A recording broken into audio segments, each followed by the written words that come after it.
Welcome back. Today's project, we are building this desk right here. Yep, I'm making another desk. This is in our office space upstairs. The intention with this desk is to try and construct it with as little material as possible. And I'm showing here my Illustrator file that I made to check all my measurements and get my cut list put together. And over here on the left is the list of materials that I used in case you wanted to follow along and make this yourself at home. But I'll talk you through it here, how I put it together.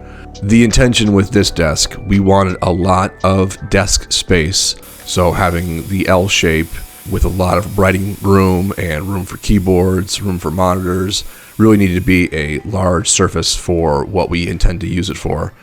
And also the design challenge on this, with it being so large, is trying to remove any sort of support or brace underneath the desk so that you could move your legs freely underneath it. You can sit on one side, turn your chair, pivot to the other side without hitting your knees or legs on anything. My idea for this one is to use some pretty robust countertop material that we bought at IKEA. And I liked it. This is what I used on the coffee truck build a couple years ago, using that same material because it is a pretty substantial material, and supporting it with two pieces of aluminum square tubing across the joint. That was my solution to keep any bracing or support from getting in the way of legs. So I'll take you through that a little bit later. What you see me doing here is just getting all my plywood cut and ready to go. Those pieces right there were the big chunky leg sections that will help support the outside and edges of this desk. Here now I'm ripping down all of these strips from pieces of poplar. If you saw in that opening segment, we put some of that slat wood wall on the walls in this room, and we wanted the legs of this piece to essentially match that style, both in terms of size and in color. So I started with buying these poplar boards and milling them all up into strips. I did have to be a little clever about the available wood in those boards and how I was cutting them to make sure I got everything I needed. I did have to glue up a few pieces here and there to make a wider piece just based off available material, but I was able to get what I needed out of those purchased boards. And so being economical and efficient on the purchase, and I use Adobe Illustrator pretty much every day in my regular 9-to-5 job, but I find it such an invaluable tool for just laying out shapes and measurements and making sure that ratios and percentages and what you're planning and thinking is going to work. Here's my full collection of cut pieces there. Took a little while, but we got there. I love using Adobe Illustrator. Not this is a plug for Adobe, but a tool like that you can visually see and put things at scale has been super helpful for me. And so I'm starting to use that more and more for things that I'm building, just to make sure that I've got my thinking right and I've got all my cuts straightened out with no chance for mistakes. So now I start the process of cleaning up all these strips. I've been doing some sanding on these, all of the poplar pieces, get a light sand. Going back to these chunky legs, I'm going to put some edge banding on just some of the edges here. Some of them face out into the room, some of them face the wall. And I will say this, I admit this up front, don't do edge banding the way that I'm showing here with a heat gun and a piece of wood. Buy yourself an iron like the manufacturer recommends. Just go ahead and do it. This is not a great way to do it. And every time I do edge banding, I think to myself, I need to buy an iron. And I don't think about it beforehand. So follow the manufacturer's instructions. I would not follow my lead on this. Right here, I'm starting to cut out some notches that are going to support those aluminum square tubes. I just used one of these pole saws to get the cut going, and then I used a router to help clean out the interior of that, just so it was a nicer cut. Allowed me to remove a lot of material more quickly than doing it all by hand. Just clean it up with a chisel, and here's that piece of aluminum sitting in there, and make sure it works, and that's what it's going to do. And at this point, I'm ready to start working on some finish on all these pieces. I should mention that at some point in this process, I did spray paint those aluminum tubes black, which you will see later. So I went and found this particular stain. Not that I'm endorsing it. It was close to what the slats on the wall are. And so I used that for all of the pieces that I'm making here. both on the legs and on these individual slats. Again, this took some time to do. It was a process of getting the stain on, experimenting with how much to leave on, and then wiping it off. And so you saw me applying it to the legs. Here we are going ready for the slats. My process here on the slats was to get some stain on one piece, let it sit while I grab the next piece and put some stain on that one. And by the time I'm done with the second one, to go back to the first one and wipe off the excess. That process worked pretty well for me in terms of getting a color that I needed to match the rest of the space. So this is a sequence of me just working on these slats and getting stain applied. Best advice here is just to put on some nice music in the background and zone out and get into the groove. Coming up here, you'll see the full collection that I let dry for a few days before I moved them out of the way. They turned out pretty well. A few of the poplar pieces were more green than others, just based off the boards I got. So I did put those maybe towards the back where you wouldn't see them as easily when it's all put together. Here I'm starting to work on these other chunky leg pieces. Some of these are going to get slats applied to the top, and so I'm just going to spray paint them a black. Doesn't need to be a super great finish because you really won't see the finish when it's done. But these slats then get applied to the front of that piece on a couple of these legs, so they really match the style of that wall installation. And because I spray painted that piece of plywood underneath, I thought I would use some sort of construction adhesive to apply these to get them in place. I did go back at the end and put a few brads in each one of these slats just to make sure they stay in place. The construction adhesive is definitely strong enough, but I just wanted some more assurance that they were going to remain in place. So this is my process of putting these slats in. Just put one down with some adhesive, put my little spacer piece in, put the next one in, add a couple brad nails, and just go down the line and continue on. So the big chunky leg when you first walk in the room has these applied, and then the other big chunky leg that is closer to the far edge of the desk itself has the same treatment. Then the supporting pieces that would be just on the back perimeter of the countertop is just the regular stained plywood, which you'll see in a bit. Here's these three big pieces put together. They're pretty robust and they're pretty heavy, substantial.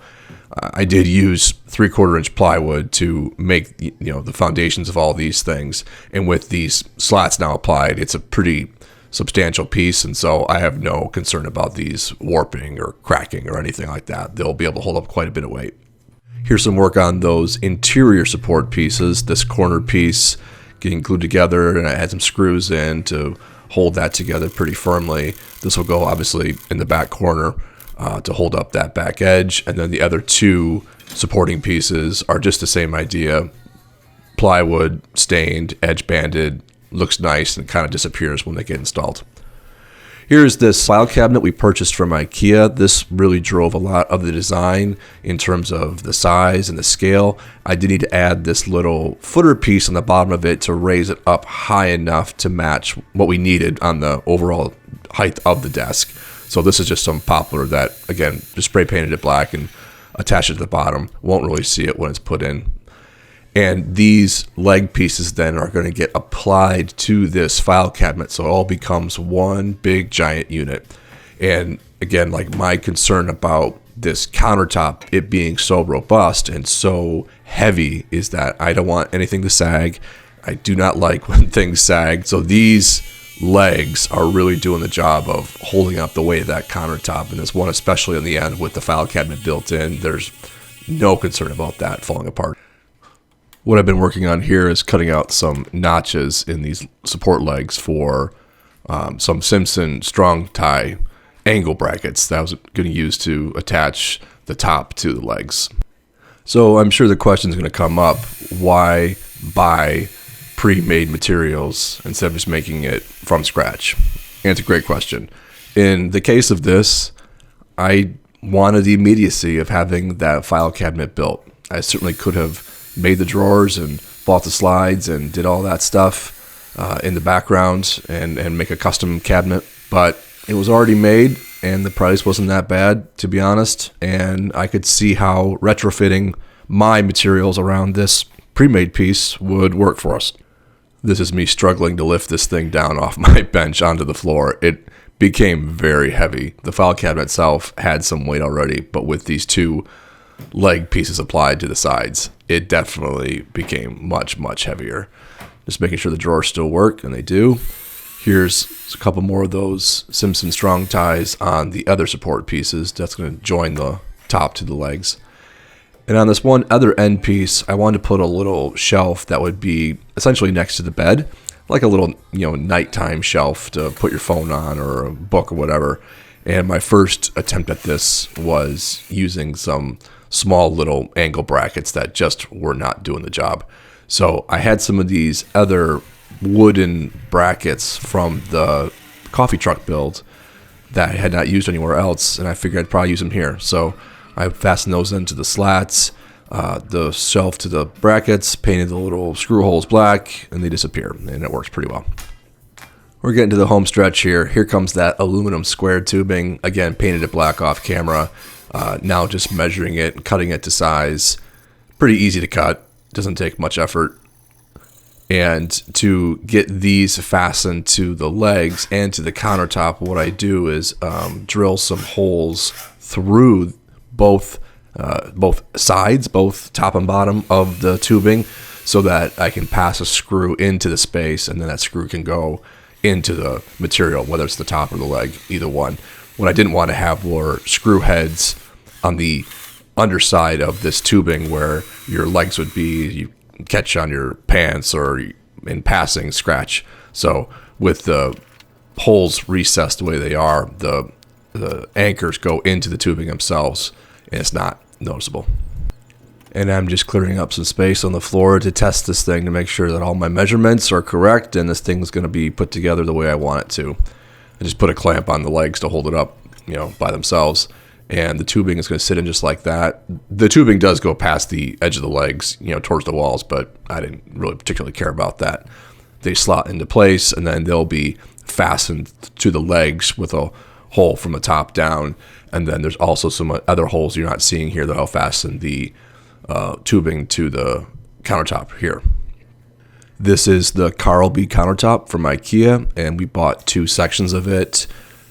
Worked out pretty well in terms of the available sizes and what I needed to cut. I did have to make them slimmer side to side for a desk purpose. This material is pretty good. It's really strong.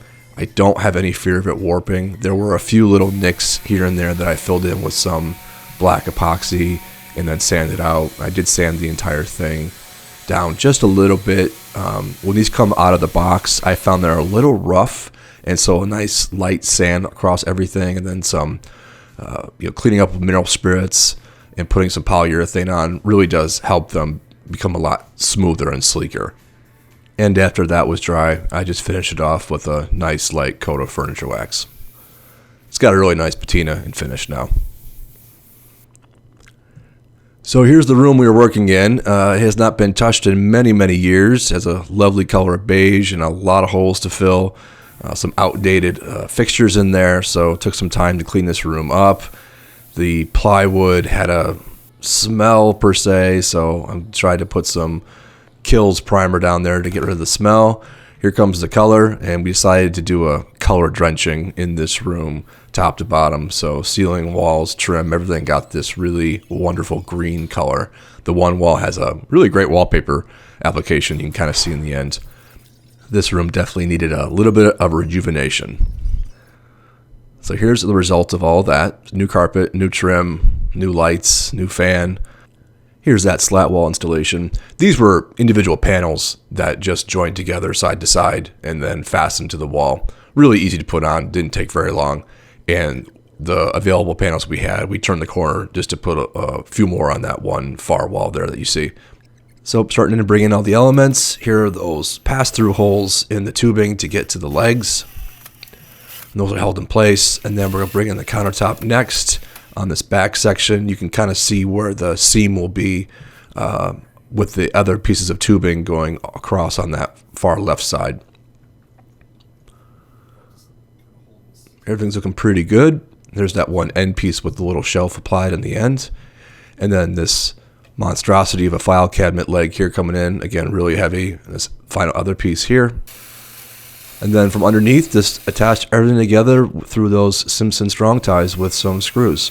Got everything aligned, leveled, and ready to go. And here is the final result.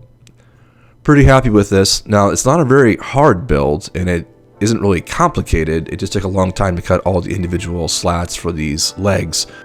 But this is a pretty easy build if you would like to try it yourself. Take some plywood and some boards and a little bit of ingenuity in how to construct a surface that will not warp or bend on you to make sure it's strong enough to be resting hands and writing and keyboards and monitors and all that kind of stuff. And just checking everything out with these drawers in the file cabinet. They're all full of stuff now, hold plenty of office materials for us as we need.